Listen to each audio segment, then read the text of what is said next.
Okay, well, welcome to Cloud Native London. I'm really glad that everybody figured out how to get inside.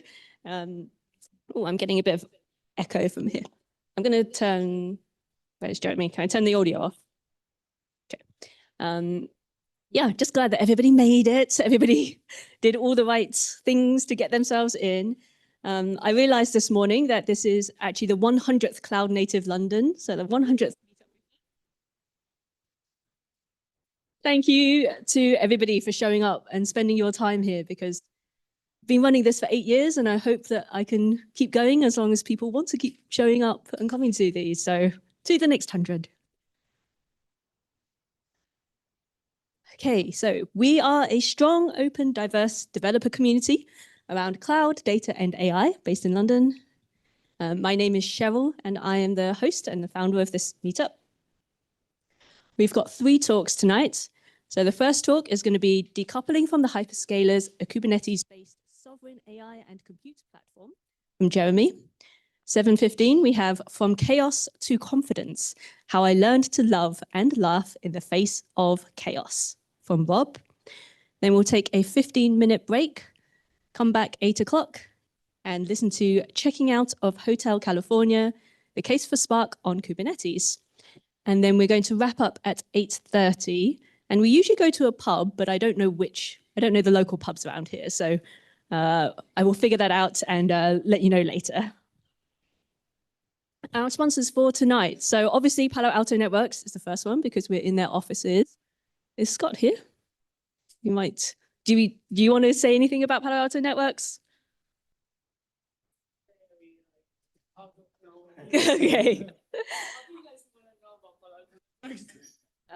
Just say hi and your name. Okay. Hi, I'm Steph. I work for Palo Alto Networks and I'm a solutions consultant, so I'm a bit of a techie as well. And in case you don't know what we do cybersecurity from one end to the other. So even on the cloud and like everything. So you should better listen what Palo Alto Networks does, because we want to put security at the beginning of your code deployment and so on. Amazing. Thank you very much. Thank you. Thank you. Round of applause. Jeremy, you want to say a word about? Hi, everyone. I'm Jeremy. I'm the founder of Stackitis. Obviously, you'll know more about it. So we've just closed our pre-seed round, and we're very excited to show you guys what we are building. It's a sovereign AI compute platform entirely on Kubernetes. So yeah, quite excited. Thank you. Thank you. Sorry, I am looking for the spiel that I usually read out about TestCube. I have lost, but I will find it later and we'll do the shout outs for them later.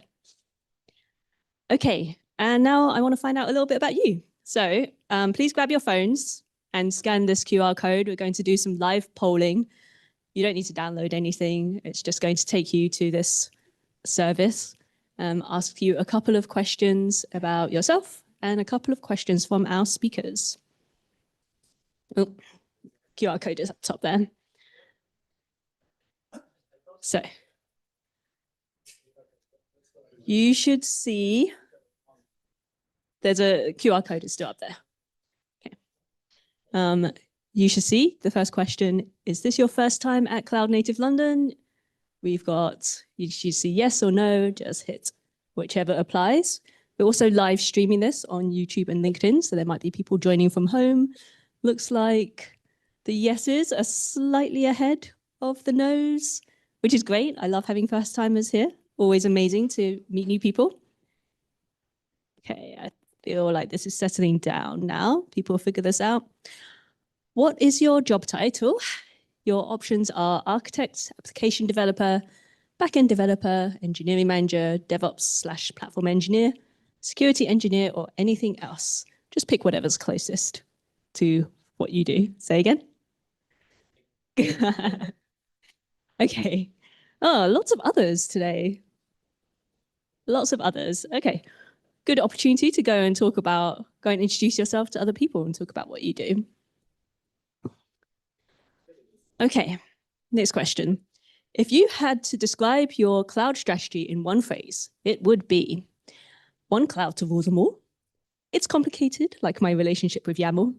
We're multi-cloud accidentally, freedom from the hyperscalers, while still searching for clouds.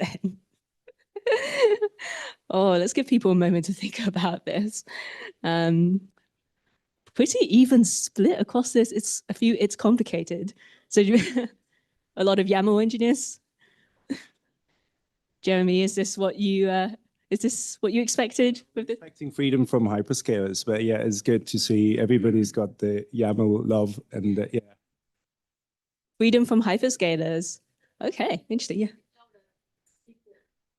Yeah. One cloud and multi-cloud are equal. That is interesting. Okay, nice. We'll go on. What's your relationship with disaster? It keeps me awake at night. It's my shadow, and I've given up trying to outrun it.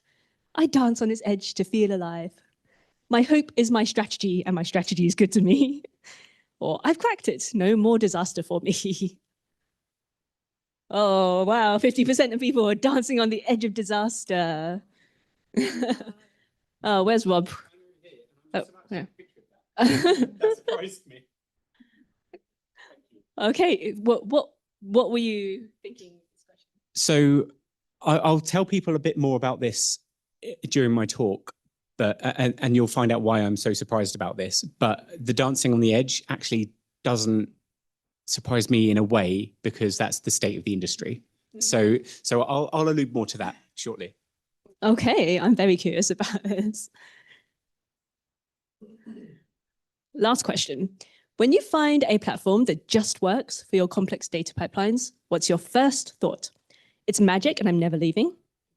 This is too easy. What's the catch? I wonder how many YAML files this is hiding. Time to see if I can break it before lunch. Or I'm just happy my pager isn't going off. Give people a moment.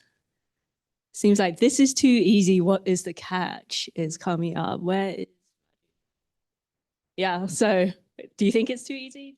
Yeah, I would say there's no correct answer, but we're definitely going to talk about the catch. The catch, okay.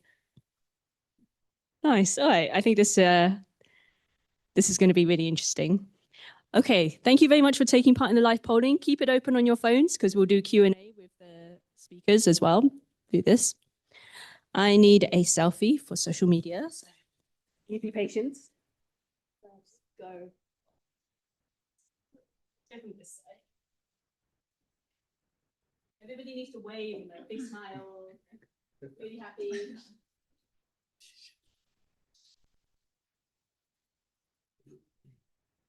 Now do a silly one. Now do a silly one. Okay, everyone can say Merry Christmas. Okay, 1, 2, 3. Merry Christmas.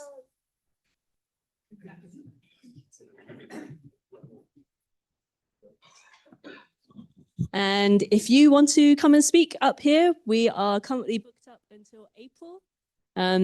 You're also very welcome to come and sponsor our events or promote your own events. So just go to cloud-native-lun.com if you have any questions about this. And that is it. I'm going to now hand over to Jeremy, our first speaker, and a round of applause, please.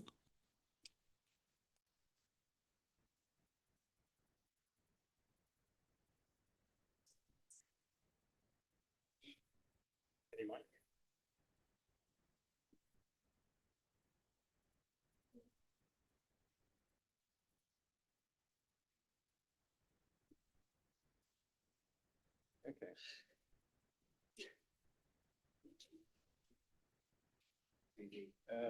You're going to start with the raffle. So, yeah, hello.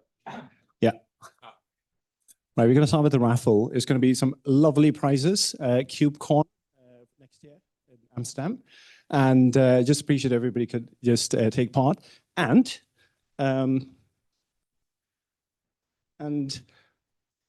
I have a 3-year-old daughter, and she's the love of my life, obviously. And obviously, she made me rethink about a lot of things. And the inspiration of writing an ABC of AI was one of our ideas together. She loves animals. Who doesn't? So every page has a term related to AI, like Kubernetes kangaroos. And then there's a quote from somebody famous. And it's a great book to read to your daughter or kids or yourself for Christmas. So we'll be giving out 5 of these in the raffle, and obviously 1 ticket to KubeCon, which will include travel and accommodation. This is quite exciting because we're actually planning to launch at KubeCon, so we would love you guys to be there. So it's quite exciting. This will come back again on the towards the end of the slides. So everybody knows the title. I'm going to tell a bit about myself. I'm an engineer inside out. I love problem solving, and I went to Edinburgh, did my PhD there about 10 years ago, and worked in the semiconductor industry. Worked at corporate companies and made my way up, eventually leading a team of R&D in the semiconductor space. That was a time where AI wasn't well known. We were still calling it maths and stats, but yeah, it really got me interested into cloud compute and how GPUs are the next thing compared to CPUs, because HPCs and everybody who use HPCs knows it's all CPU based or has been CPU based. And yeah, long story short, I started my first company in 2018. We did a lot of cloud migrations for enterprise.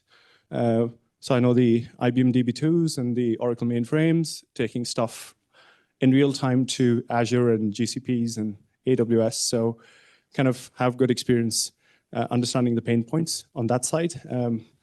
And yeah, very excited to talk to you about our startup. Let me start by showing a quote from Mark Weiser. So the most profound technologies are the ones that disappear. They weave themselves into the fabric of everyday life until they are indistinguishable from it. And so obviously, just leave there for a second to kind of ponder, think about it.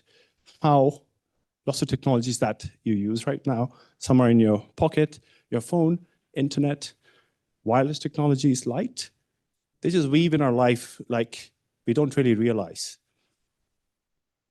And I'm just going to put some of the open source projects. I think probably everybody who presents here talks about open source tools, and you've got the good old Linux. Nobody knows how there are no stars on GitHub there for Linux, but obviously you've got Kubernetes and the famous open source tools. You've got Git there, and then obviously you've got the CNCF stuff.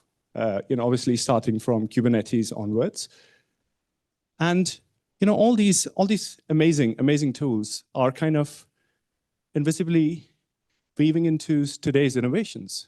And we don't really realize that.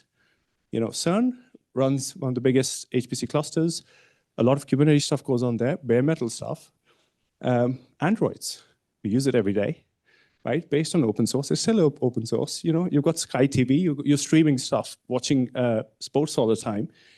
And all the effort of containers, microservices, VMs, whatever it is, it's just happening seamlessly, and you don't really realize the impact it has on your daily lives. Cockroach DB there as well. So, what are the challenges, and how can we use our open source projects seamlessly and in tandem? That's a very, very broad question. Let me think about it in a way like, what is the trend these days? What everybody wants?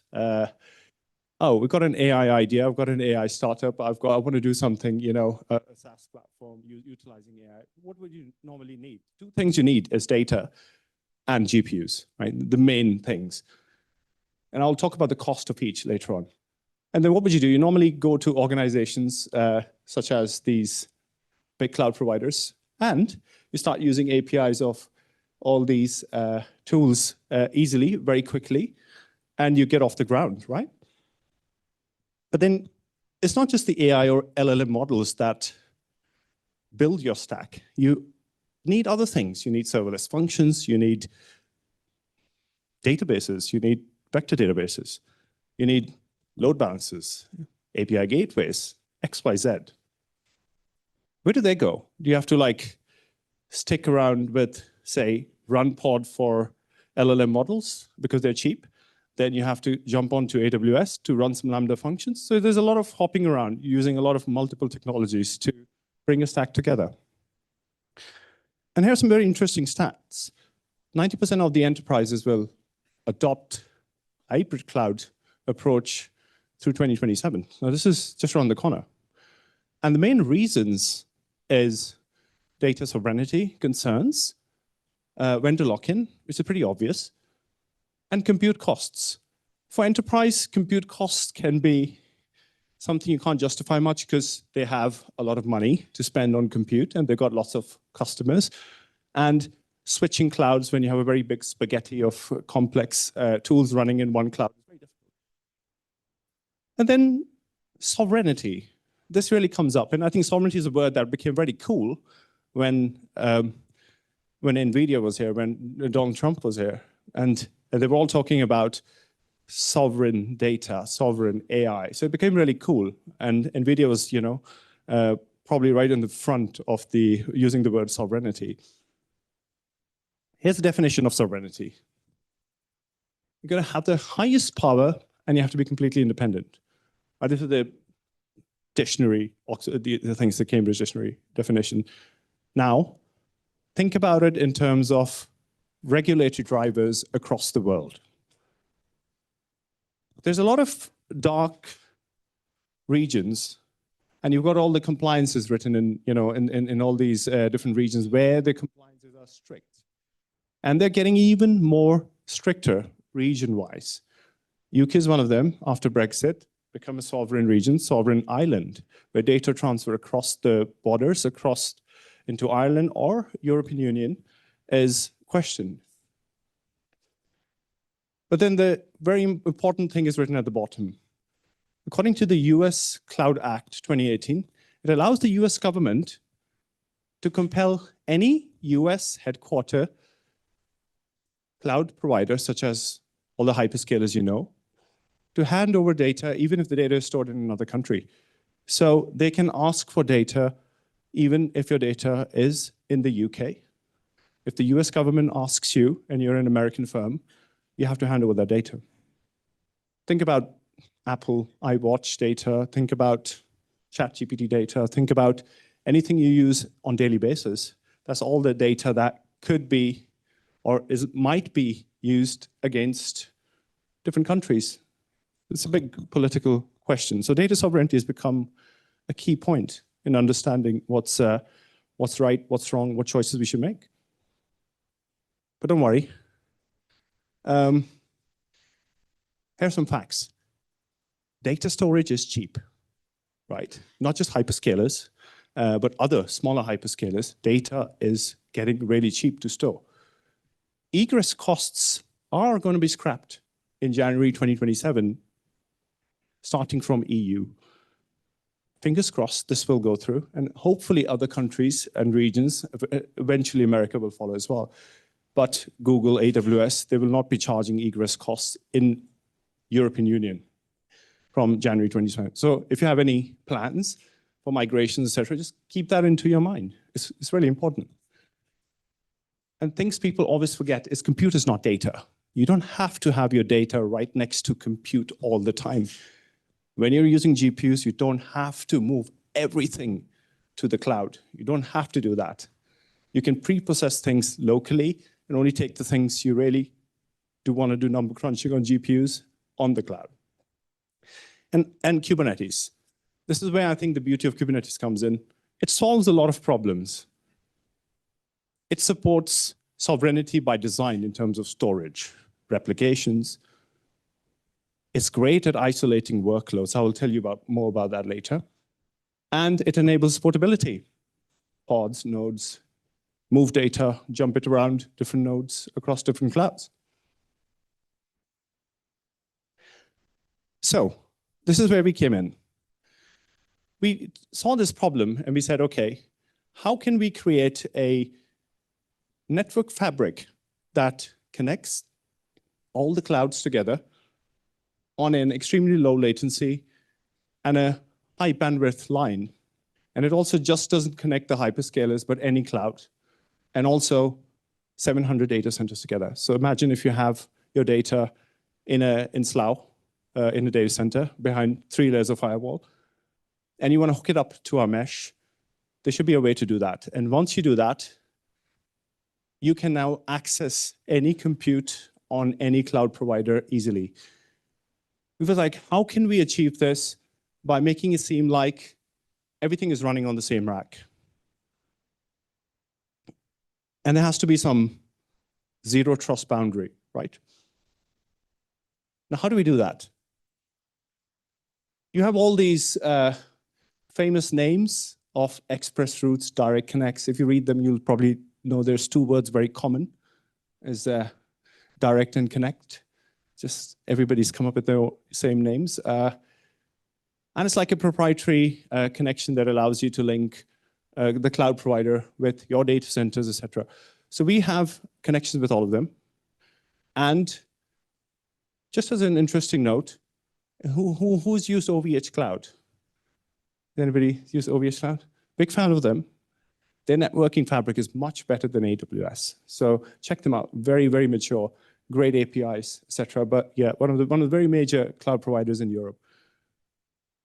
And we are continually integrating with 15 to 20 different cloud providers. By the way, there are about 80 infrastructure providers right now giving infrastructure, GPUs or non-GPU. And then we have a virtual router that we're creating, which can sit in any edge or data center environments where there is no routing solutions available. This will allow you to hook up to our network fabric seamlessly with latency less than 5 milliseconds. Bandwidth up to 100. I think we can reach up to 400 gigabits. No public IPs. Egress cost goes down when there are no public IPs. But obviously, we touched upon egress costs. They will eventually be abolished. So let's see. But how do we achieve that? Here's an example. Say you are a compliant industry and hospitals, research institute.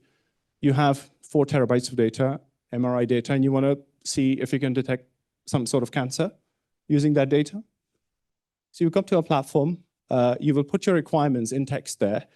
We will go out and compare the live prices, the live compute availability across 15 different cloud providers, and not just tell you how many GPUs you'll need, because 9 out of 10 times, people don't really know how many GPUs they want. They just want all of it, right? We'll actually guide you doing that, and then we'll pool the compute, and they would all work seamlessly on a single control plane of Kubernetes. It's not multiple Kubernetes clusters working in different cloud environments working together that makes it multi-cloud. No, this is true multi-cloud, true hybrid cloud.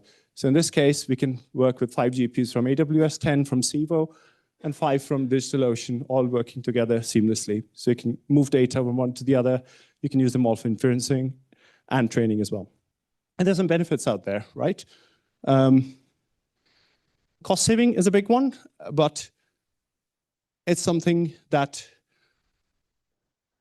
we usually discuss towards the end. But there are other benefits, right? Redundancies, having cloud-native tooling, and a unified billing. Because in our case, we will do all the billing. And I think I'll talk about that a bit later.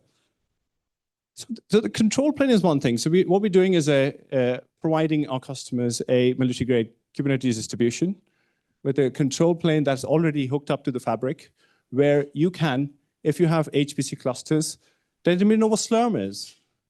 Slurm? No? No. Okay, supercomputers normally use Slurm, open source tool for batch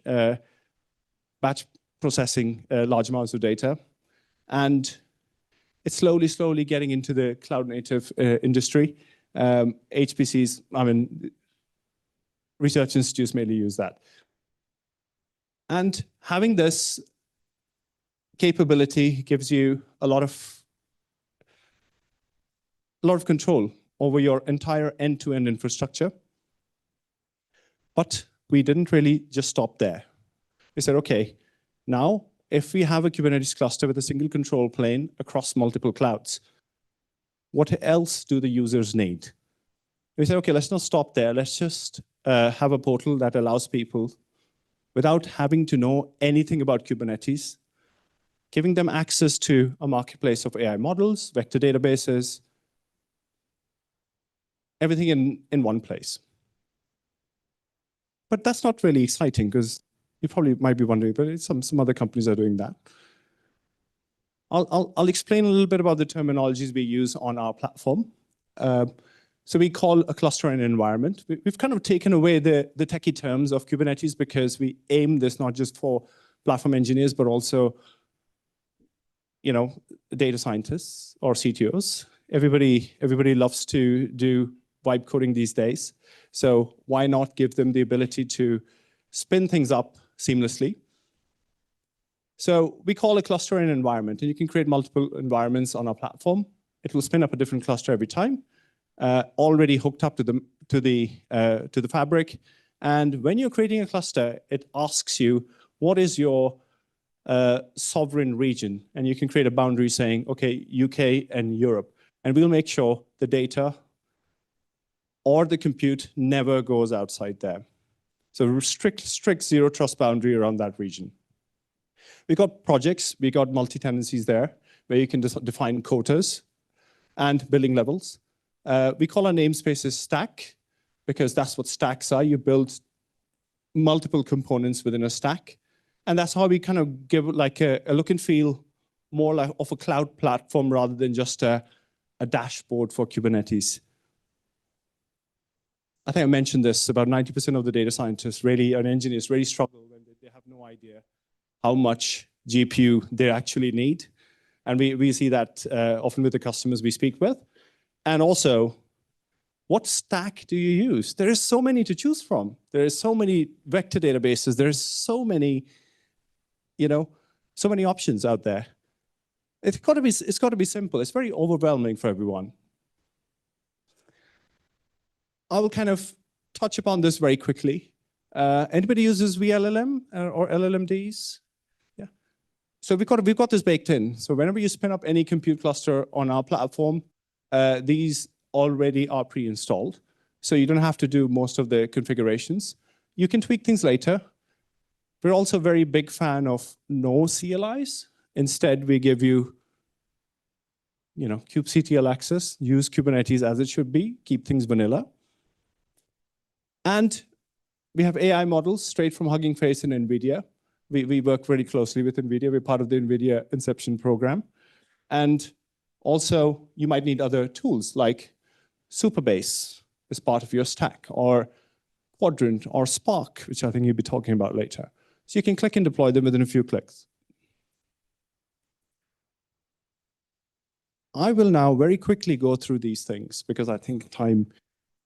When it comes to MLOps, we have integrations. It's not something that you would need to install manually. We have complete integrations with Kubeflow and MLflow.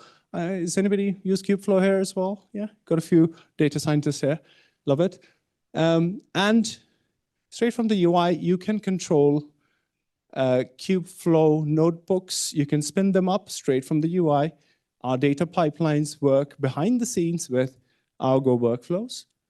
Apache Airflows and Airbyte. Airbyte is a very cool open source tool for building pipelines. And when it comes to scaling and serving, we have a few built-in tools as well. Some of them are in beta, but we are hoping to get a few more integrated as soon as possible.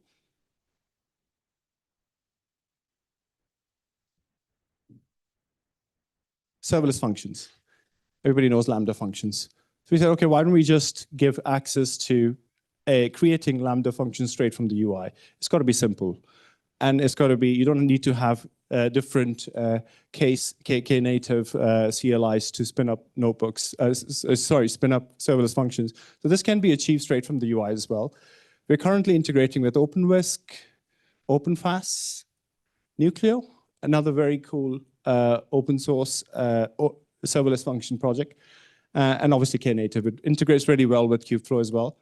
And what about the artifacts? When you have artifacts, they should be stored somewhere. Why not store them internally? The other thing that we wanted to integrate with was the IAM control. There's enterprise and social providers. Probably recently we had a customer who was like very annoyed with Cognito and the M2M pricing going up, and they said, I've got to have a solution for this. We said, okay, this is something everybody needs. You've got to have some authentication provider built in so you can add applications, register them all in one place without having to leave the platform. IoT stack, actually this is one of the first things we did on the platform because we needed it from my previous startup. And having access to controlling data from sensors around homes, around the world, how can you put them all together in one place? How can you move data from one database to the other? How can you do analytics around it? So we said, okay, they need to have an integration with IoT stacks within the platform as well. This is quite exciting. Observability, the 3 pillars of observability: metrics, logs, and traces. We rely a lot on OpenTelemetry and FlowInBet, and we store everything in ClickHouse. Has anybody used ClickHouse? ClickStack, do you know what that is? It's a new project from ClickHouse, yeah. Built for observability, and it can store everything in one place. And you probably don't see Prometheus there. There are some reasons. I think we'll have to talk later about it. It put us off for a lot of things, and we decided to just keep things simple. And baked in observability, we use this simple stack, and it works really well. And the other interesting thing is you can put an MCP server in front of it, which through the platform you can talk to your cluster. It can tell you what nodes you're running, what capacity you've got left, what issues you're going into. It helps you optimize, fix issues much faster within minutes. Just ask. That's quite exciting. You see how that goes. Some of our customers also, especially in air-gapped environments, didn't have proper Git. So we decided to put Git within the platform so you can spin up your own Git environment, keeping even the code on the same premise. So you have now, you're understanding how we're trying to achieve the complete end-to-end goal where you know where everything is running and you have a complete control over it. And that's our aim. We also have package registries. There's tons of package registries here that we support. And containers are there, Helms are there as well. And you can use on the same platform. Everything will happen on the same Kubernetes cluster that could be spanned across multiple clouds. Oh, big fan of Argo. It's like Argo CD, Argo workflows. We didn't look any further when it came to GitOps. We said, okay, let's just stick with Argo. We integrate with Argo so you don't have to leave the platform. But it is running behind the scenes and it runs beautifully. So people who haven't used Argo CD, it's a great tool to learn. Storages. Now, it's a key component. Ceph is our go-to choice. I think it's a pretty standard choice, but everybody uses Ceph. Anybody knows what Ceph is? Rook? Yeah. So, but when it comes to enterprise solutions, Veka is one of the most favorite ones. They have really great when it comes to running on HPC clusters, extremely low latencies, built for scaling. But when it comes to open source, we stick with Ceph. It has all the things you need for replications and works beautifully in self-healing. Our key component that helps us do this or will help us achieve is by having partnerships with cloud providers. Say we have individual partnerships with every cloud provider. We do the billing on their behalf. So whenever we have a partnership team that speaks to the cloud providers, and whenever there is compute available, sometimes it's not public, we would get a better deal and we can approach you saying, hey, the B200s are available. You've been running A100s. It's time to switch. And you'll save money doing that. So we have deals directly with the cloud providers that we add and get you guys involved with. Currently, we have a major customer. Imperial College London is using our platform on the HPCs. They've got hundreds of servers running it, 5 medical research teams collaborating. And they really needed that enclaved environment and also for collaboration across different research institutes. And it's quite very excited to have them as one of our first customers using the platform. Opportunities to contribute. We are proudly made in the UK for the UK. We've just closed our pre-seed round in October, and yeah, it was tough. It was tough. And we're part of the NVIDIA Inception program as well. And we are hoping to officially launch in KubeCon next year. And we're also part of the CNCF and Linux Foundation. So extremely excited to build something quite challenging. But I think with your help, everything is possible. We're also hiring. So there's a QR code for the careers page. And we would love to have some early bird access, somebody who can use and give us those feedback. So please, join, contribute. Quite exciting times for us. Yeah, it's time to take control of your AI stack, cloud natively with Stack.ts. Thank you.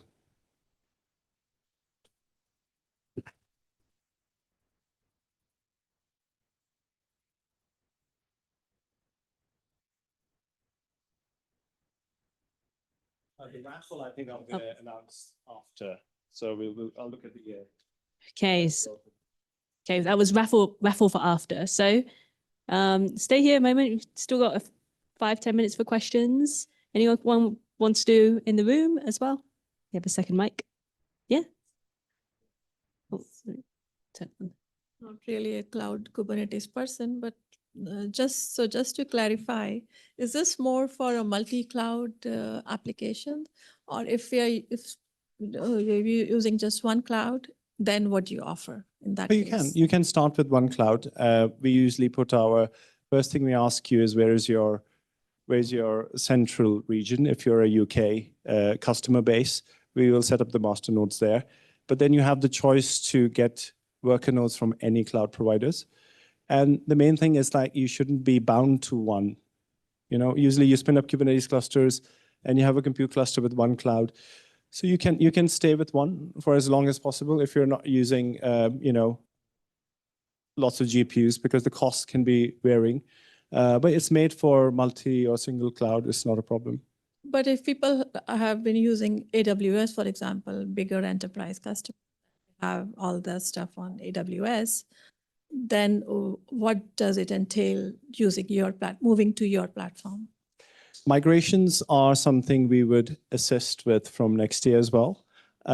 It's something extremely complex, but when people have a lot of spaghetti architectures and they're embedded deep into paying millions of dollars a year, it can be tough. So we'll probably have a separate migration team that will assist people. We're just making people aware that there are different ways to do things, and vendor lock-in can be resolved in another interesting way. So this is for new I think new architecture. You mean new scale-ups or startups? Yeah, like I'm saying, like you said, you don't support migration. Not yet. We're a very small team. Migrations can be really painstaking and can take months. I've been involved myself doing these things before. But yeah, we would definitely assist people if they want to move. And obviously cost savings is one big thing. Getting end-to-end control over your entire stack is another thing. Redundancy is another option. So yeah, it comes with a lot of very interesting use cases, and I think it's quite exciting times. So for Imperial College, then you didn't do migration No, for Imperial no. College? They're running everything on their own on-premise in Slough in a data center, and they have a lot of GPUs, but they were used very inefficiently. So our platform helped them resolve that issue, and also got a few different departments to collaborate together. NHS and Cambridge as well, and also they have the ability to scale to cloud if they want to. If they want, for 7 hours, if they want to use 20 GPUs because they don't have the availability, they can do that on our platform. So that's quite exciting, and everything stays very encrypted and secure on our private mesh. They had it on prem, so your primary application is from prem to the cloud. I think vice versa, but we were just lucky to have them as that first use case. I'm going to read one question and then there was one at the back. So how do you handle GPU orchestration and scheduling across heterogeneous environments, especially when different providers expose different GPU types and drivers? I don't know. Good question. We spin up compute. We spin up compute ourselves, so we control the OS level, like say EC2 instances or P4s or whatever you spin up on AWS. We have our own image that that will be installed there, and we will deploy it. We will take it all the way. So we have Terraform scripts that will achieve us do that. So in terms of drivers and GPU types, yeah, I mean, we manage them. So I don't think it's something we rely too much on the cloud, what cloud provides, because if they provide us something like people say, why can't we integrate with EKS, AKS? It's already very embedded into their own ecosystem. So we said, okay, we got to do things vanilla right from scratch. So we have our own Kubernetes distributions, and we also spin up our own nodes in each of these spaces. So my question, if you have support, for example, if I have the Terraform for all my infrastructure, for example, we have all the AKS, everything in Terraform, and I can just change in seconds to Azure, to AWS, GCP, depends on what I want. And the second one is, if I using, for example, AWS, so when I start using your product, I will not use more than, but I will use AWS inside of your solution, or how it, I didn't get it, that. I mean, there are lots of things that we still haven't discussed. We have some things on our pipeline in our roadmap to do. I think we will get some more requirements from people, the things they're really using on the cloud, what things they really need. Serverless was one of the itchy things that everybody wanted to use. So we said, okay, we got to bring it in natively in the platform.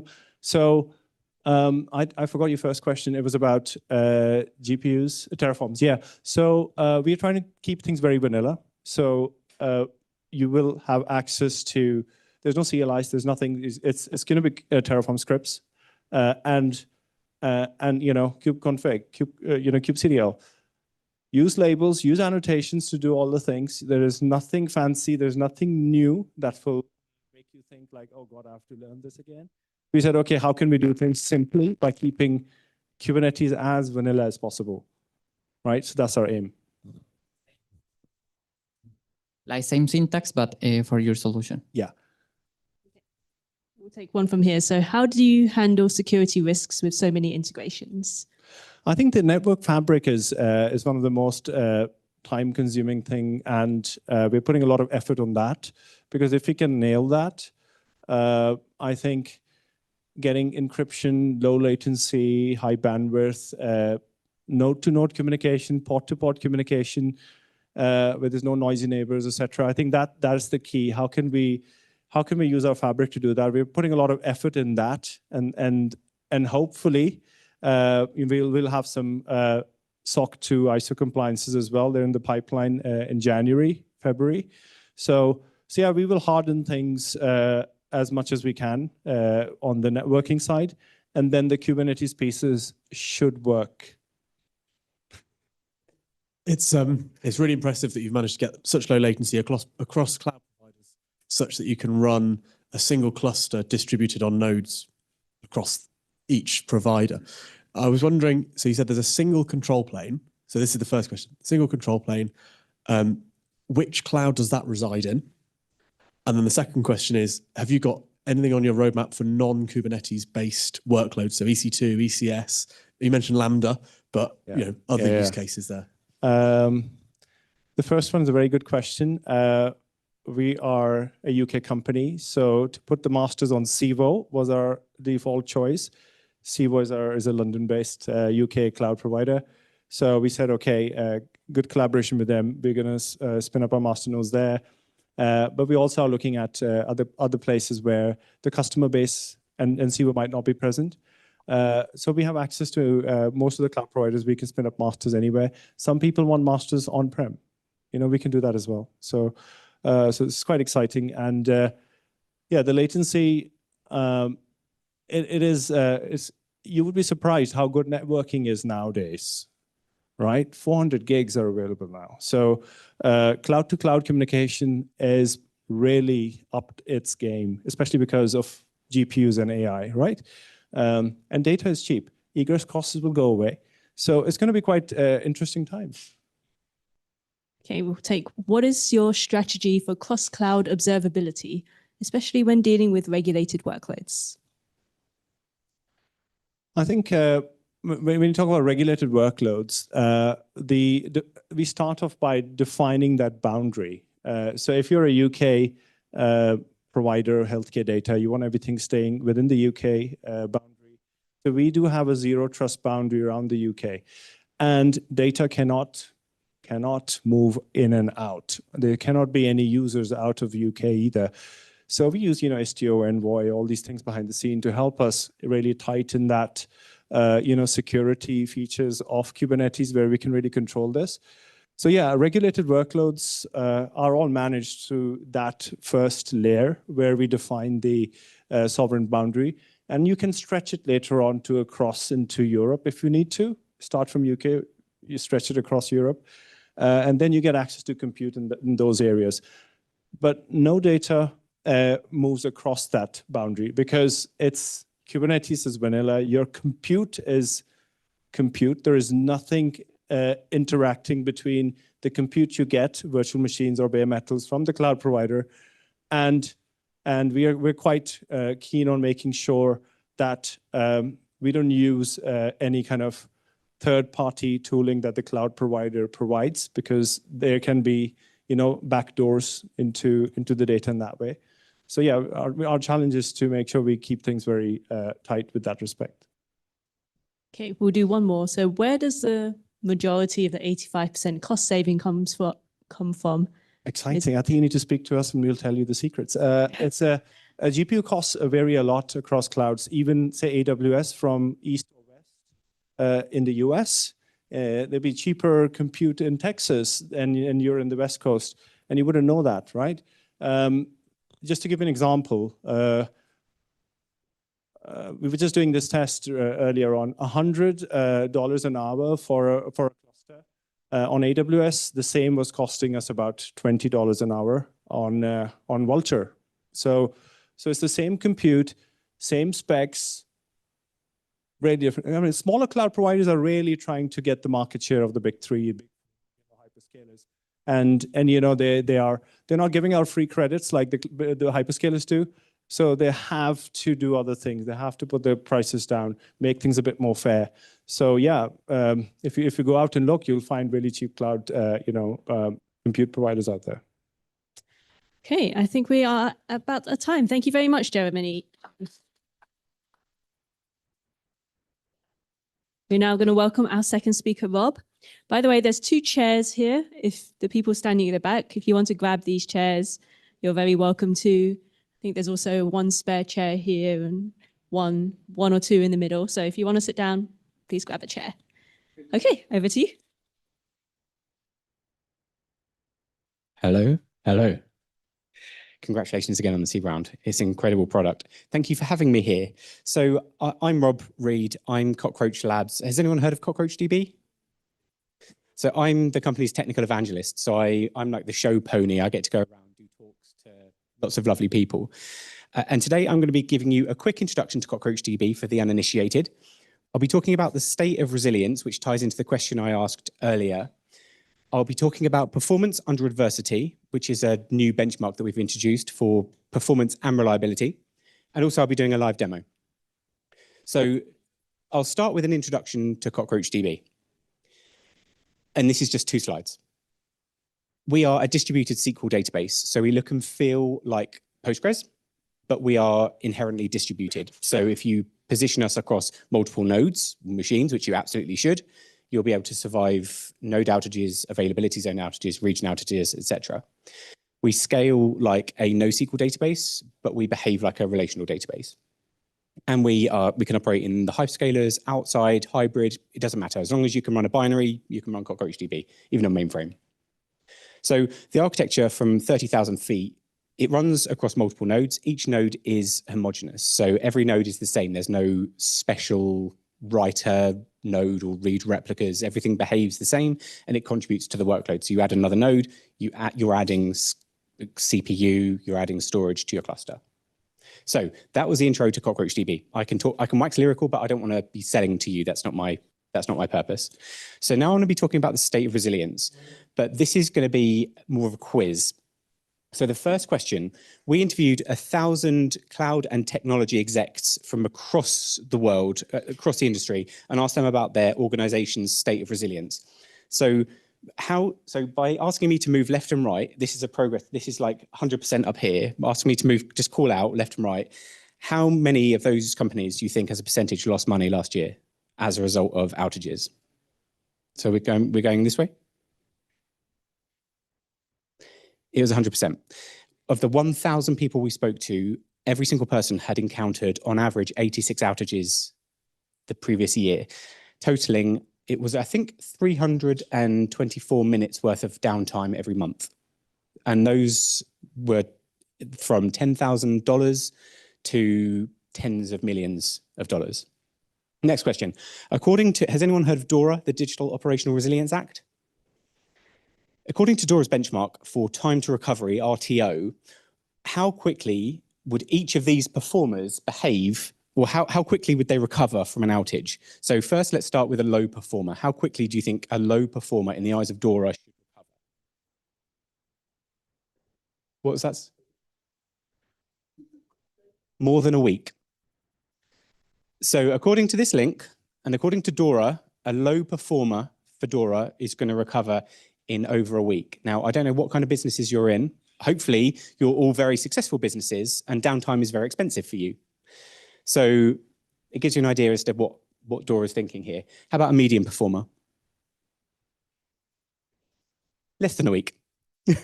How about a high performer? These are the upper echelons of technological society. Less than 1 day. Yep. And how about an elite performer, the best of the best? Less than 1 hour. Yep. Another question.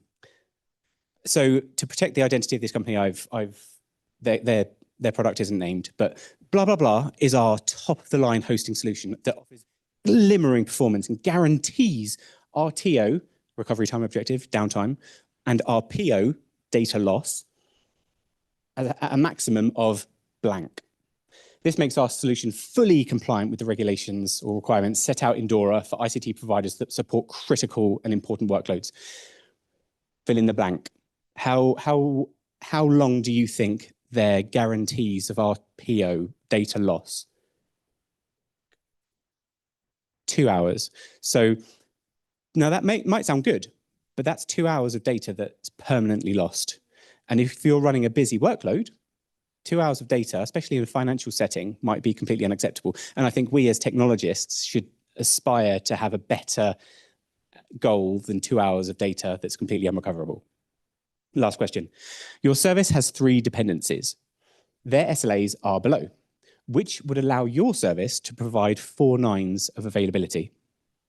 Is it A, B, or C?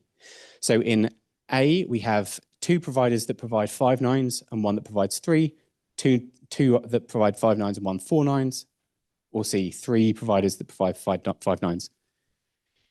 Correct, it's C. You're only as reliable as the product of all of your dependencies. So now I'm going to talk about performance under adversity. Spencer Kimball, our CEO and co-founder, it was bothering him that whenever we go up against database companies in benchmarks and bake-offs, as we call them, a lot of databases simply focus on raw performance. And it's really easy to tailor a performance benchmark to your database. It's really easy to fudge the numbers. But the world isn't a clean place. The environment in which we operate isn't ideal a lot of the time. And what we're looking at here, I hope you can all roughly see what we're looking at, just even if it's just the shapes, is a 10-hour-long benchmark that's running TPCC, which is just reads and writes, simulating an e-commerce workload. And what we're doing, because performance still does matter, we run a period of baseline performance. This is our blue skies, happy days, plain sailing performance benchmark. And it's not a huge workload. This is a really small workload. It's running around 25,000 requests per second. Then we do what no other providers tend to do in their benchmarks. First of all, we create a full database backup whilst running the workload. Then we kick off a change feed because CockroachDB has built-in change data capture, so you can send it off to row events off to Kafka or wherever. Then we create a schema change. We add an index to a large table. We upgrade the whole cluster from one version to another. So that's 15 nodes there, 17 dots, start, node, finish. Then we create 50 disk stalls where we store a disk at random by 10 seconds. And then things it goes a bit crazy. Then we create a symmetric and an asymmetric network partition. A symmetric is when neither node can talk to one another. Asymmetric is where one node can talk to the other, but it can't talk back. So a really nasty situation to be in. And typically, if you're running in a traditional database, that's going to take you down. Then we start killing nodes because we're already doing pretty nasty stuff. We might as well. And then we get into the really nasty stuff. So the last two represent a zone outage, so an AZ outage affecting 3 nodes. So we kill 3 nodes. And the last one is a regional outage, so an entire cloud region affecting 5 nodes. We just take it out.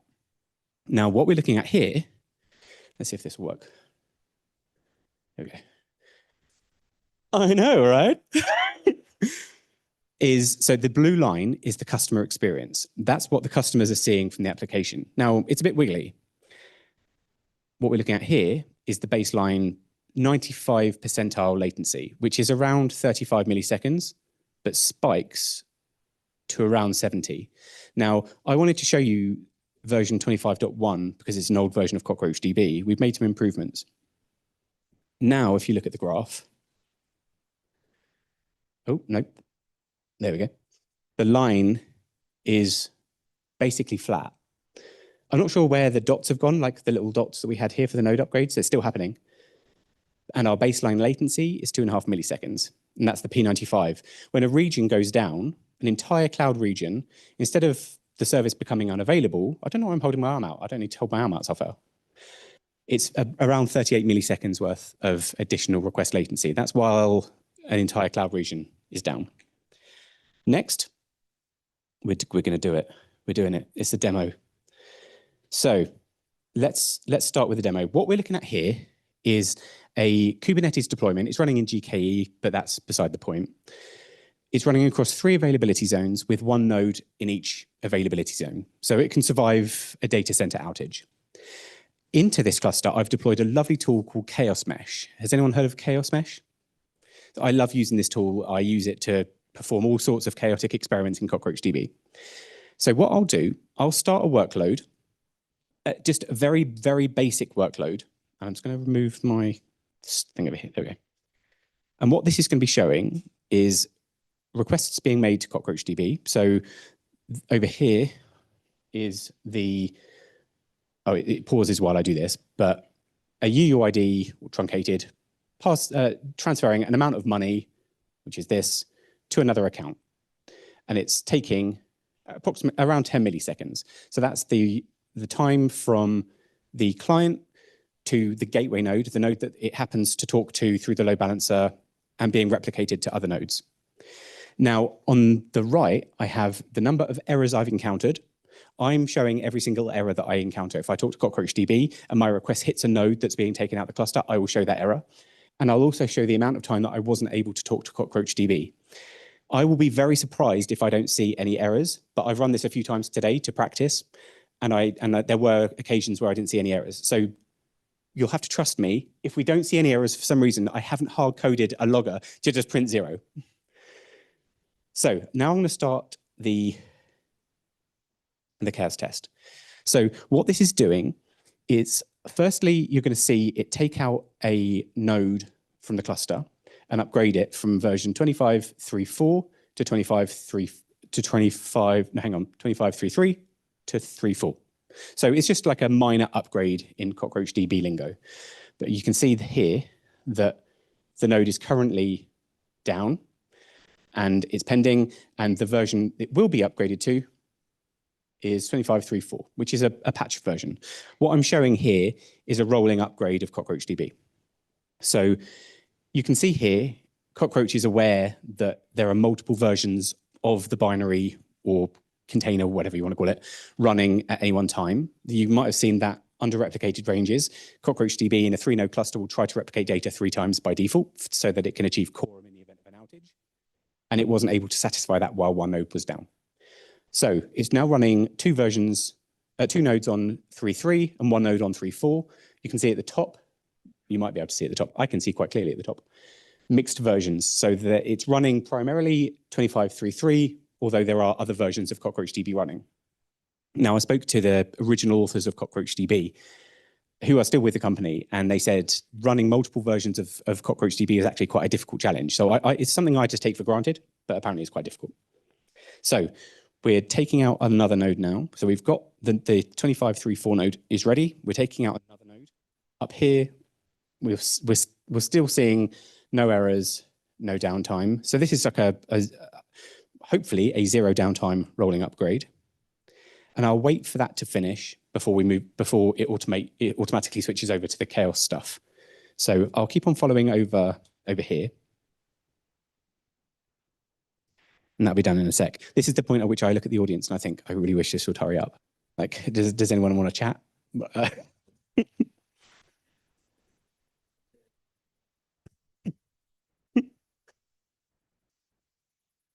If you've got any questions, just shout them out, because that will make things feel a little less awkward. So this could go very deep. So I'm going to try and keep it high level. But if you imagine you've got a table, you turn it on its side and you cut it into bits. Each of those bits are called a range. And those ranges are replicated by default 3 times, although that's arbitrarily configurable. A write comes into CockroachDB. It will hit a node.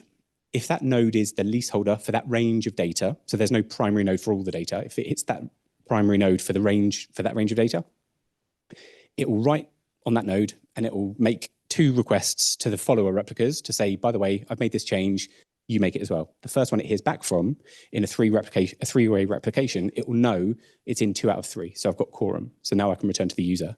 So you're always going to get an authoritative answer. You're never going to see write or read anomalies in Cockroach.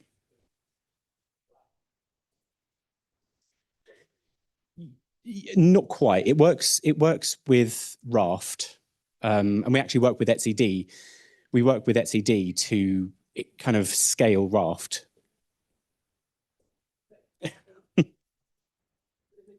Oh, so we've actually started I'll get to your question in a sec. We've started the chaos experiments now. So I've taken out a node from the cluster and I've replaced it with a placeholder image.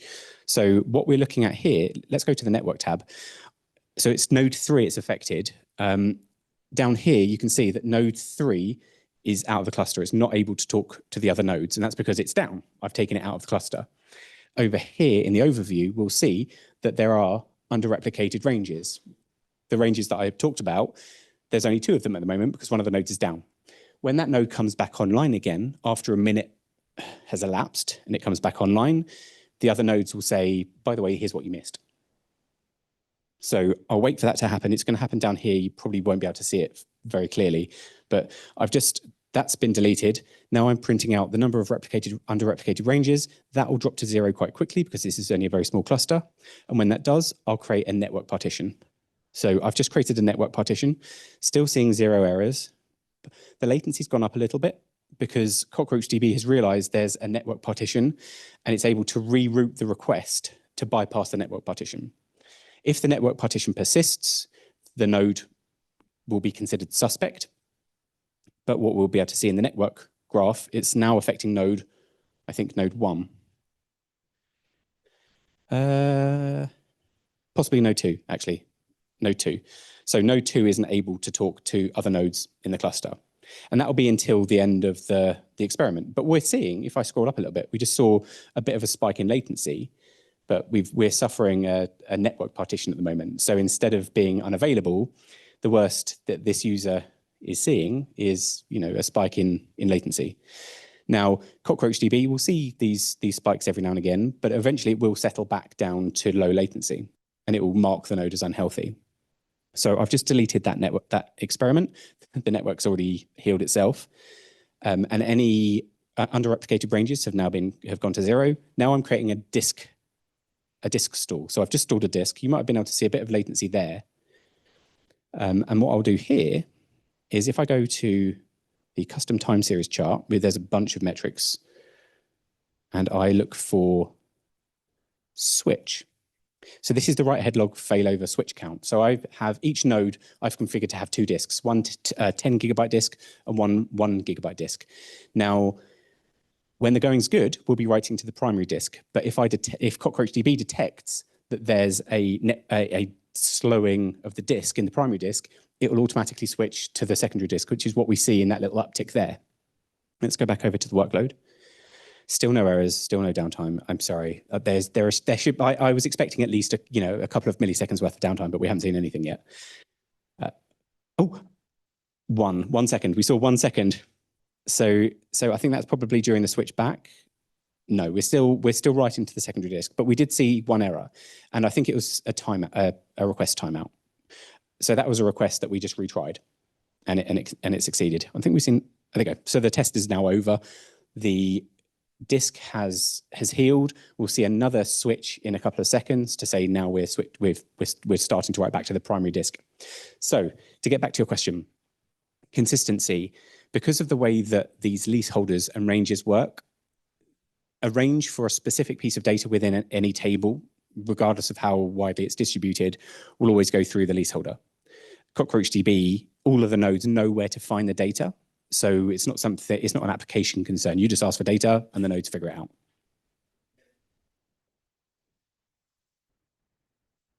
Off the back of that, am I right in thinking you must have at least 3 or at least an odd number of nodes to have quorum? Correct. Across the cluster? Because if you've got 4 and 2 and 2, it won't work. Yep. So if you have, you could have 5 nodes with a replication factor of 3, in which case 2 nodes wouldn't be aware of a piece of data because they don't need to be. And that's how you're able to horizontally scale. You wouldn't have a 100 node cluster with a replication factor of 100 because your requests would take ages. You'd have ridiculous bulletproof resilience, but none of our customers have a replication factor that high. Thank you. Thank you. That's the end of my demo. And my talk. I've come in fairly quick. If there are any other questions, I'm happy to take them now. Yes, we have a question. Can we get a mic in front of you? Thank you. With regards to the running mixed versions, so the example you shown was if you're following semantic versioning, that was a bug fix version, which to me personally doesn't sound as impressive. But if you could say it's a minor version or even a major version, I'll be very impressed. Yes, yeah, that's a good shout. So the way we version, that was a minor version. We release minor versions within each major version, and a major version, it falls within a year. So it's not true semantic versioning. The first bit you see, the 25, is the year. The next part's the major version. There's a YouTube video of me doing a minor and a major upgrade version with exactly the same effect. The only difference between a minor and a major, which is why I did a minor version, is at the end you have to issue a command to say, by the way, your cluster version is now this. So it's like set cluster version to the next 25. It would be 25 in this case, 25.4 or something like that. And that's the point at which you can no longer roll back the cluster version. So if you wanted to be able to roll back a major deployment, just don't set that flag and you can roll back quite quickly. Still impressive though. Thank you. Thank you. Any other questions? Oh, yes. What does the blue line on the chart represent? I didn't catch that. So yes, that is the throughput. Who asked that? So that's the amount of requests we're making. That's the throughput. So it was a fairly small workload. We were making, I think it was around 79 to 80,000 transactions per minute. So it's a very small TPCC workload, and it was about 25,000 requests per second. So we're taking the P95 latency. So it's fair to say there'll be some spikiness in the background. That's the P95 latency. Yeah, a lot of our customers care about the P99.9% latency, but we showed P95 in this for some reason. In terms of errors happening in the background, I know we're collecting all the metrics for the test, but we see the CPU, the memory metrics and things like that. I just didn't show them.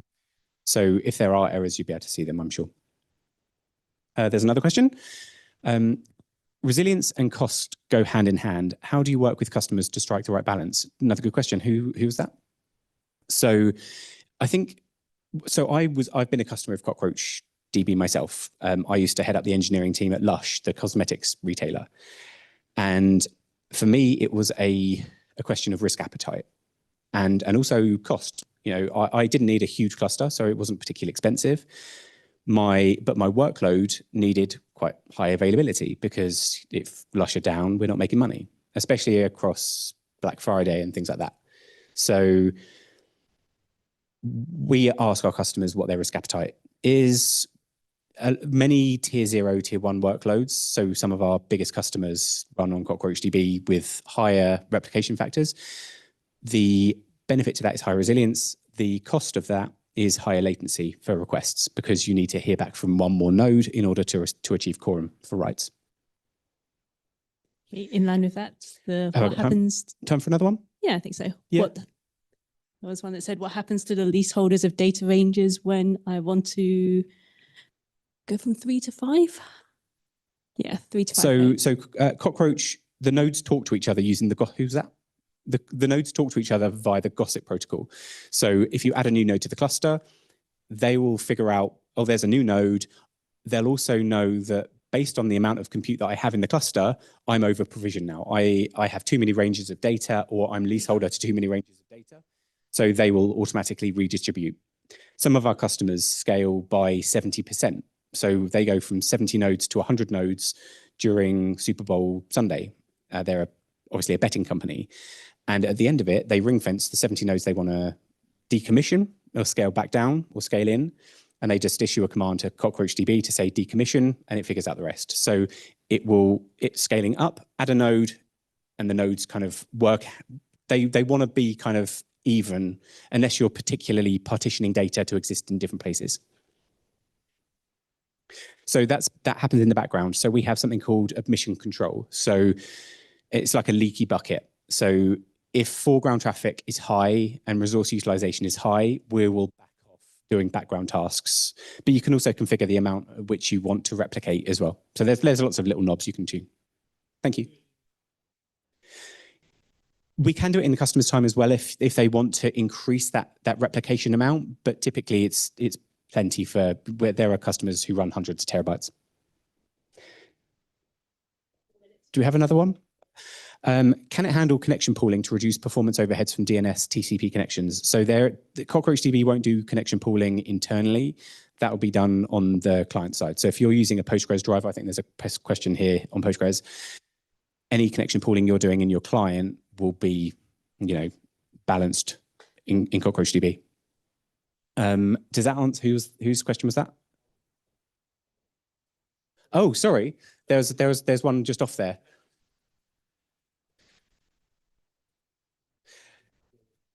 So we are, yes, correct. Yes. So to all intents and purposes, you'd think you're talking to Postgres. Are we 100%? No. I don't think we need to be. I see Cockroach DB as an evolution of Postgres. So you're not going to find Postgres bundled into the product because that would be a horrible merge situation every time you wanted to upgrade the database.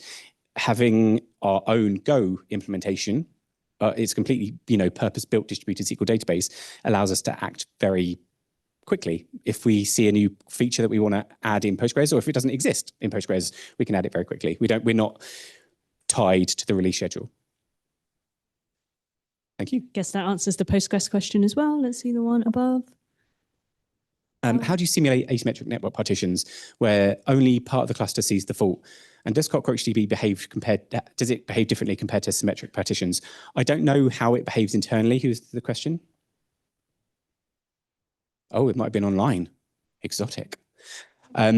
So I simulate network partitions at a Kubernetes level. So I'm using Chaos Mesh to essentially, I'm guessing underneath there's probably IP stuff going on. That's definitely how I do it for other databases that I test against. But essentially you're blocking access to in either one direction or another. In terms of the differences between symmetric and asymmetric network partitions, I don't know. I'd need to speak to one of our engineers. I think that might be it. Oh, no, there's not. There's billions. we've covered all Okay. of these. Cool. You just say one more. Okay. I can do One it more. in 2 minutes. Does it support auto scaling? So we wouldn't auto scale on your behalf. If you run it in Kubernetes or something like this was, you would get the benefits of being able to scale up and down your stateful set. Oh, yeah, absolutely, yes. And we've also run in AWS on spot instances. So yes, you can absolutely auto scale CockroachDB. And there's a cloud product which is completely scalable. And then there's a slightly bumped up tier, which is provision throughput, which you scale by yourself with zero downtime again. And there's an advanced tier as well, which is us managing on your behalf, but you can self-host it as well. Thank you. Thank you for all the questions. Thank you very much, Thank you. Rob. And of course.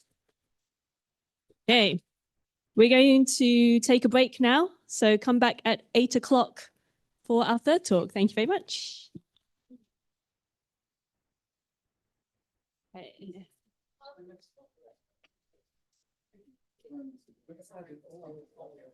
Yeah, you might as well just set up.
Okay, everybody.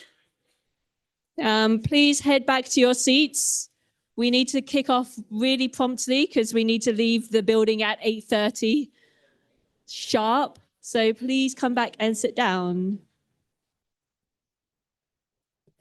The raffle? Yeah. Can I announce it sometime? Do it now while people would. I'll get the books. So going to announce the winners of the raffle and the KubeCon ticket. This is the opportunity for me to change my name, change names, put myself in. Okay.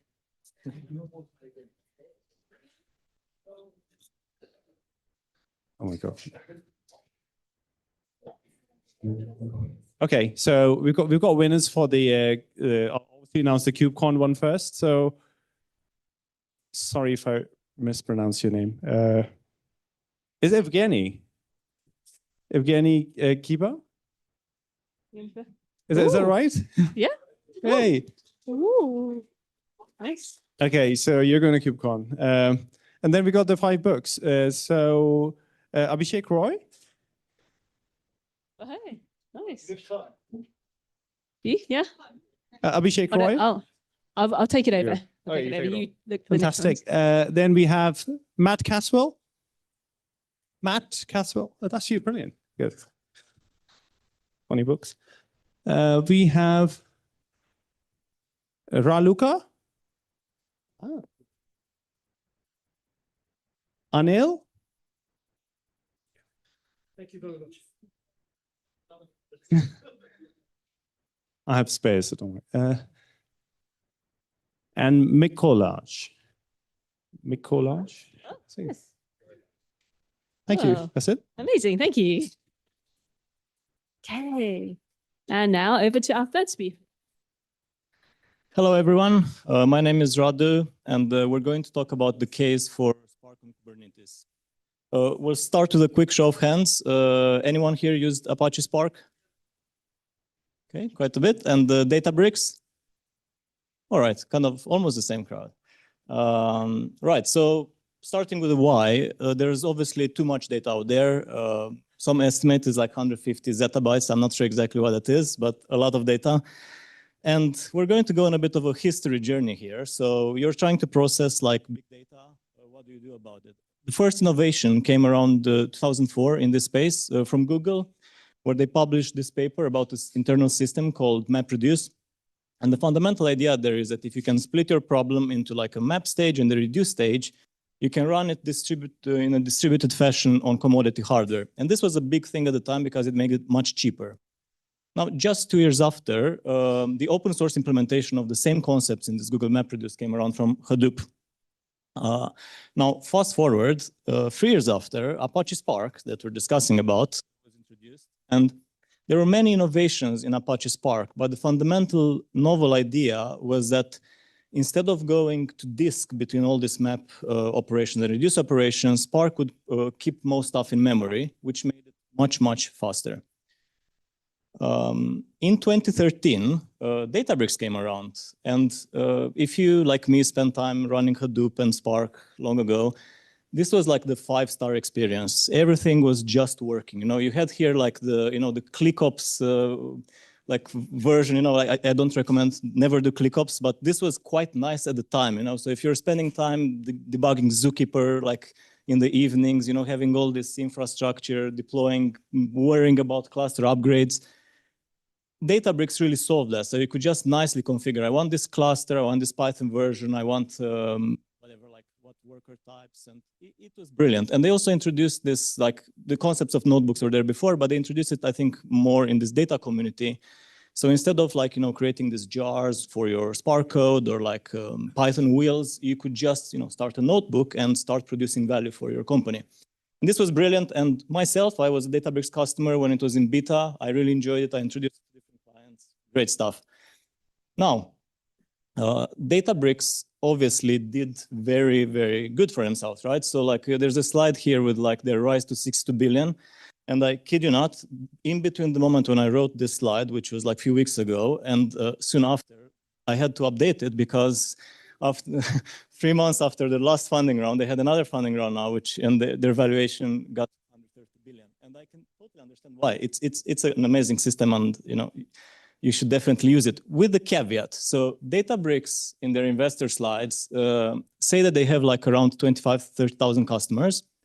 So if you have like a small data science team, they run some notebooks, you pay Databricks a couple grand a month, like that's fine. You should use it, doesn't make sense to do anything else. But there are 650 companies, according to Databricks, that pay over $1 million a year. And if you're part of those companies, you should pay more attention now. So what's the, going back to this question we had in the beginning, is there a catch, right, with your data platform? And there is a catch, I think, and the main catch with Databricks to start with is the cost of this convenience, right? So I took a random example here. Let's say you run 32 nodes of, I just picked randomly like R6i 8x large on Spot on AWS. The cost to run those instances for an hour, it's $31 approximately on AWS. If you run the same cluster via Databricks with their more basic engine, which is like Lakeflow Classic, you pay for the same $31 for AWS, but you also pay $39 to Databricks, right? Which it's nice to have convenience, but it's maybe like 10, 20% extra nice, not double. Then if you use Databricks proprietary compute engine that they rewrote in C called Photon, this markup goes to $114. If you then want to connect a notebook to this cluster, it goes to $144. And if you do this like egregious thing to try to put that notebook on a Photon cluster, it goes to 287 extra.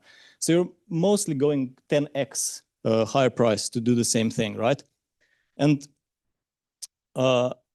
going back to my history slide, kind of the same time that Databricks came around, also Kubernetes was introduced. And it's the right crowd here. I don't have to go into the details, but obviously Kubernetes is a generic container orchestration, and introduced the idea of like immutable infrastructure.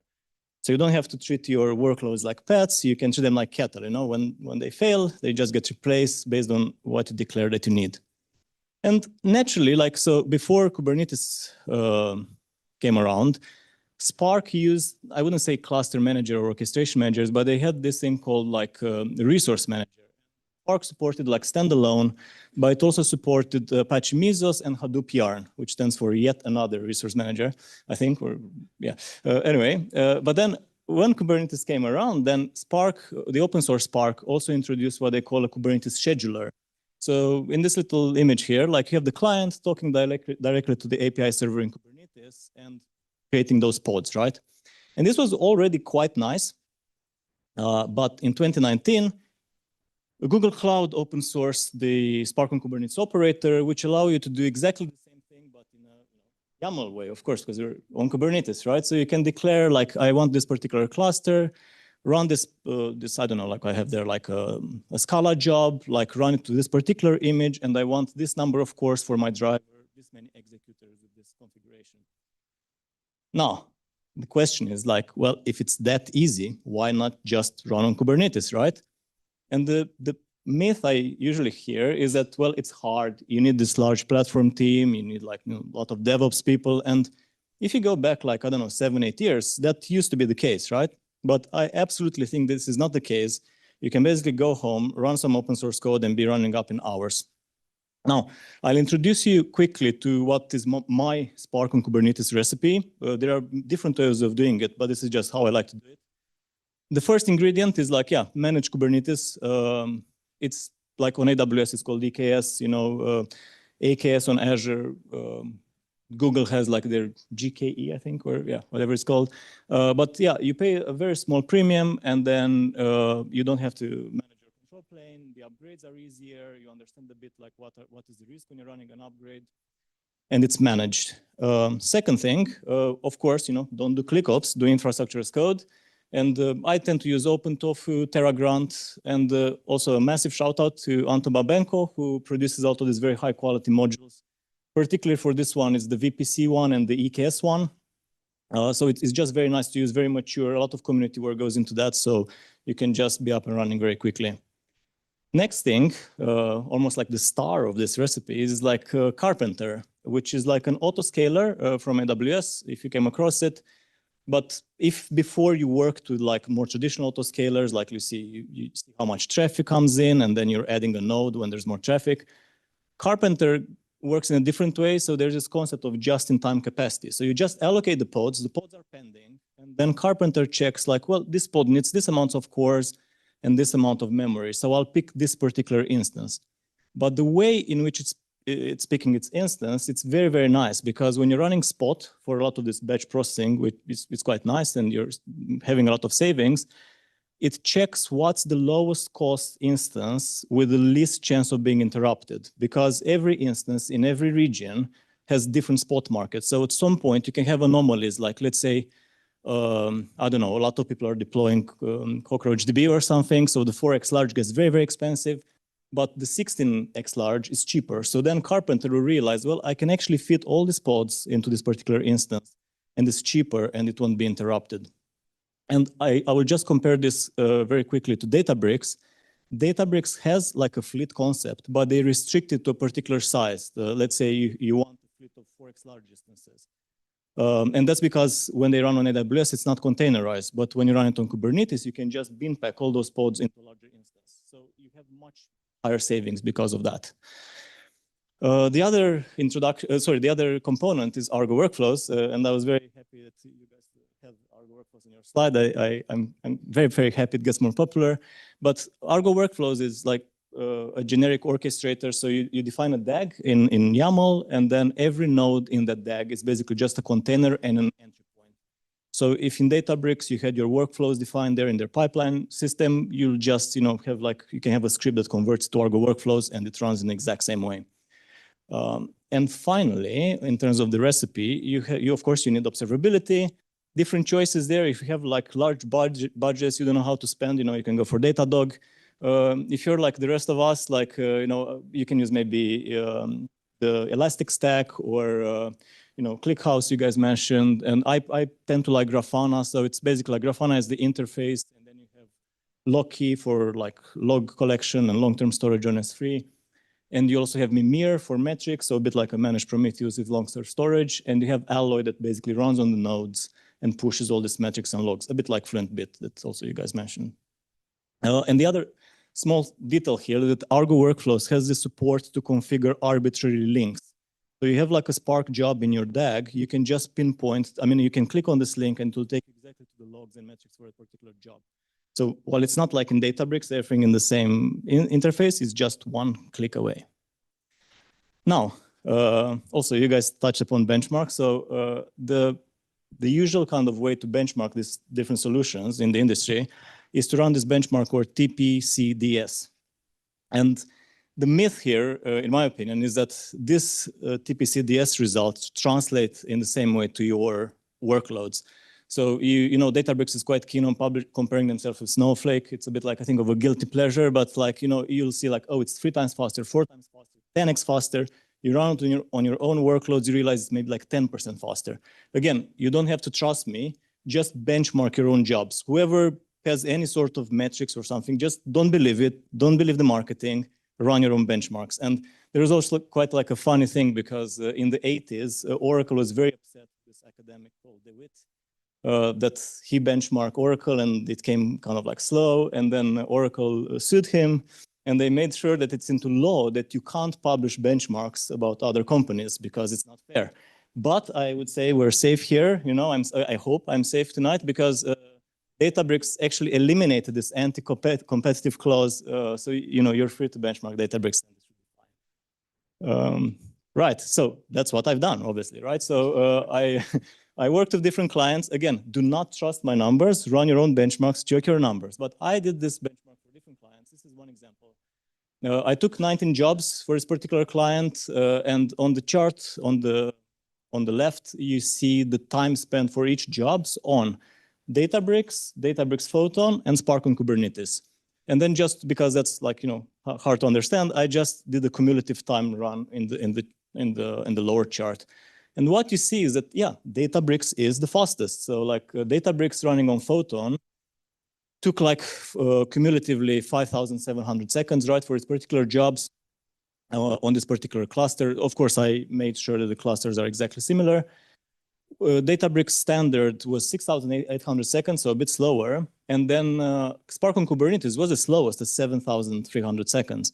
Now, when you run batch jobs, nothing is burning, you can rerun the batch jobs or you can be a bit slower, but cost really matters. And when you compare the costs, you see that Spark on Kubernetes, you literally just pay for AWS, and that comes at $63 for this particular test. Databricks standard, $133, and then Databricks Photon, $267. So just right here, you get 52% savings. Now, because of what I mentioned before with Carpenter and how they use Spot much more because they don't fall back on demand due to better selection of instances, in reality, these savings are, in my experience, like at least 70%. Okay, it gets better. So I mentioned Photon. So Databricks produced this proprietary engine. They published this paper in 2022. And of course, it's better than the standard one, as we've seen. But the same thing is happening in the open source world. So you have 3 different options that I here. You have NVIDIA Rapids that allows you to run Spark workloads on GPUs. You have Apache Data Fusion Comet, which basically did kind of what Databricks did, where they have a separate query engine that I think it's implemented in Rust, so it's faster than the JVM one in Spark. And then you have something even more interesting called Gluten, where these guys that created Gluten thought like a lot of people have Spark jobs. We want them to keep the jobs in the same way, but we want to decouple the actual code from the execution on the nodes. And then they already, they created this layer and they already integrate with the Velox, which is the query engine from Meta, and with ClickHouse. And again, they all publish benchmarks. They all say it's faster. Don't trust the benchmark, run your own benchmarks. But the extra interesting thing here is that they have something called qualification tools.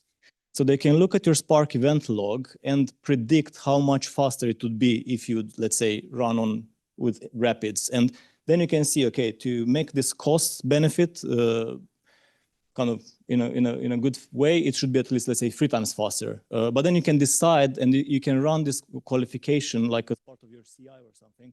So and then you see exactly which jobs you can move to these different query engines. Right. So now we're going to the lessons learned section. So I've been running Spark on Kubernetes for 6 years or something, and I'll just show you like different mistakes that I've done, so you can do your own mistakes. New mistakes are better.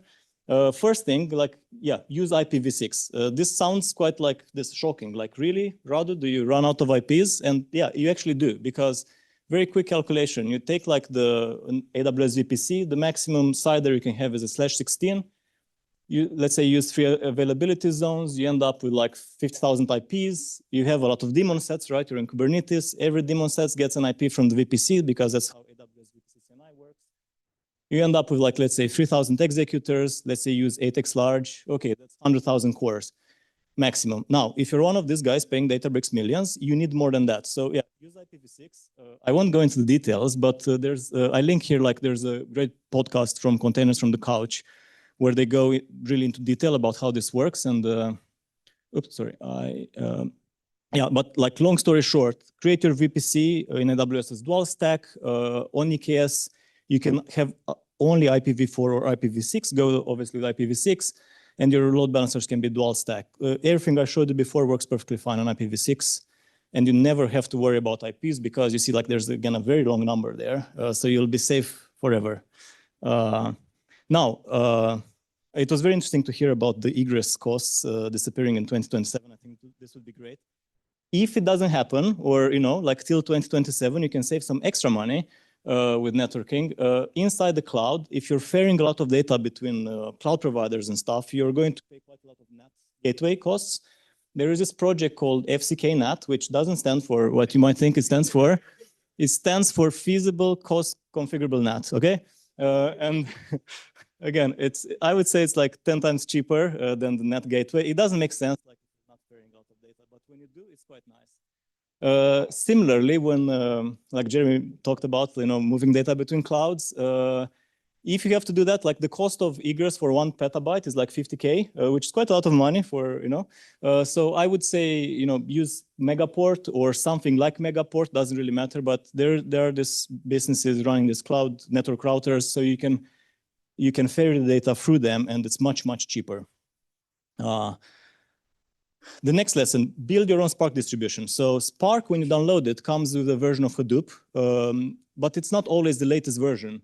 And if you're really interested in this performance improvements, all the communication between Spark and S3 still happens through this Hadoop AWS module, which I know sounds funny, but that's the case.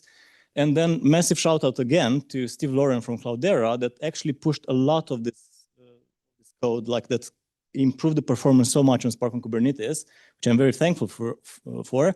There's a number of issues that I mentioned that, like, you can have a look if you're curious. But what I do, I just, check what Steve is doing on GitHub, and then I quickly build my own Spark distribution, the latest version of Hadoop. Next thing, build your Spark container image. And if you use Databricks, you know that they have this concept of a runtime, right? So like you can use, I think the latest is like 17 point something. And that runtime comes with like 250, literally 250 arbitrary Python libraries that maybe you want, maybe you don't want, maybe you want different versions, but no, you either get this wholesale or you don't, right? When you build your own image, you can, let's say you use PySpark, you create your Py project toml, you specify which packages you want there, and whenever let's say use UV or something, whenever your log file is changing, then you trigger a GitHub action that builds your container image with exactly what you want. So when you run it on dev, if you have like Spark Connect or something, and when you run it in production, it's exactly the same thing, one-to-one, which is very nice.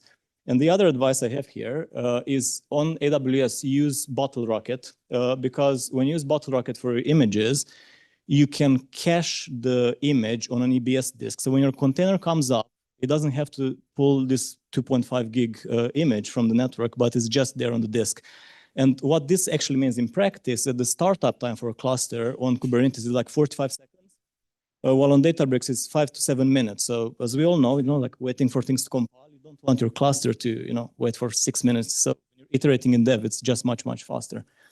But now the last lesson, it's nice to, we've seen you're going to save a lot of money, probably in the millions if you're, one of those big Databricks customer. You're probably going to have better developer experience because it starts faster, it's easier.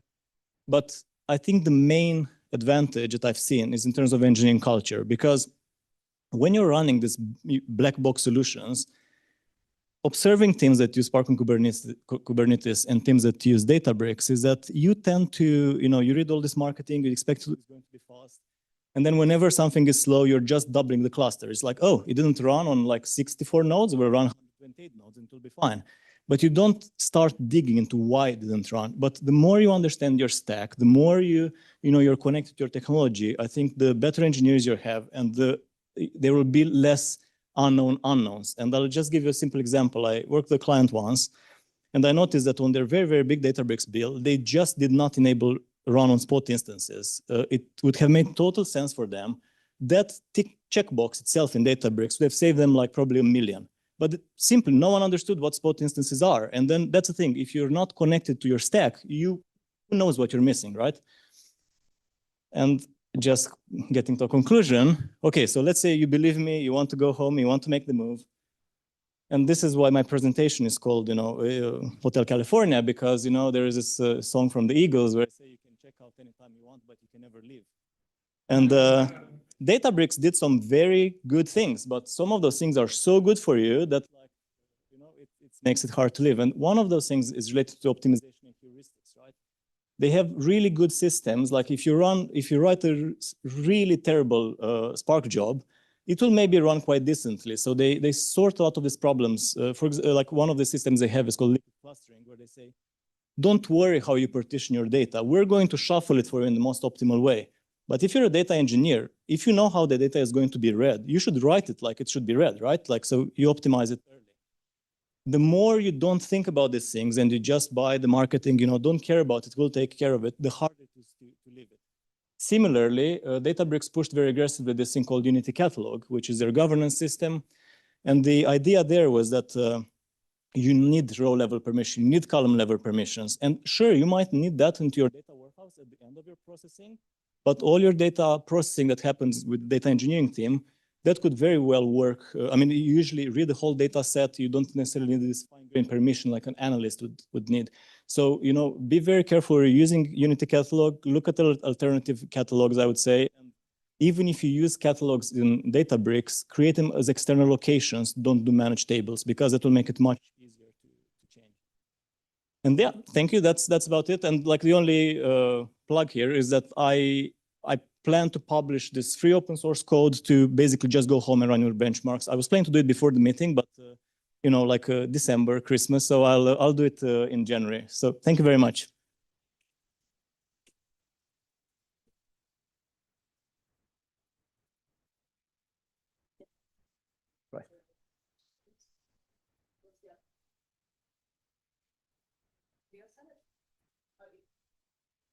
Yeah, just shut it up. Sorry. Yes.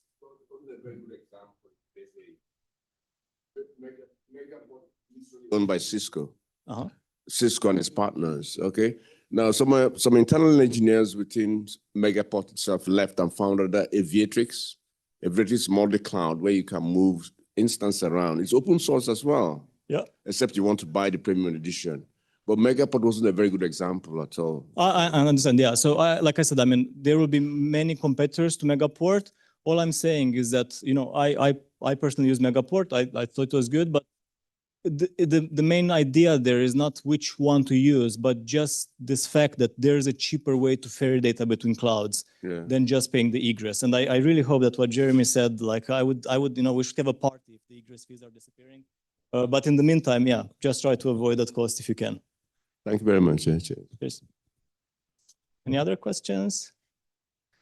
We can, of course, take more questions at the pub. So. Okay, yeah, let's wrap up because I know they want us to get out on time. So round of applause, please, for Radu.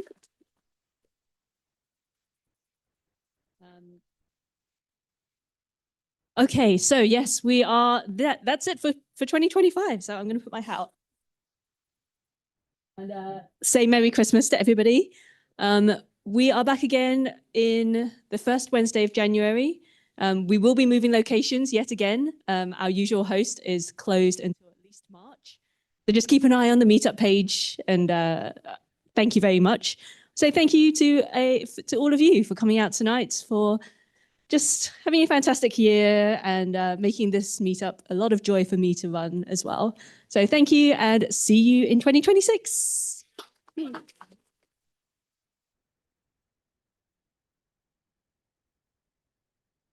I think there is one called Old Tom's Bar. So 2 minutes away, Old Tom's Bar, that's where we're going to head.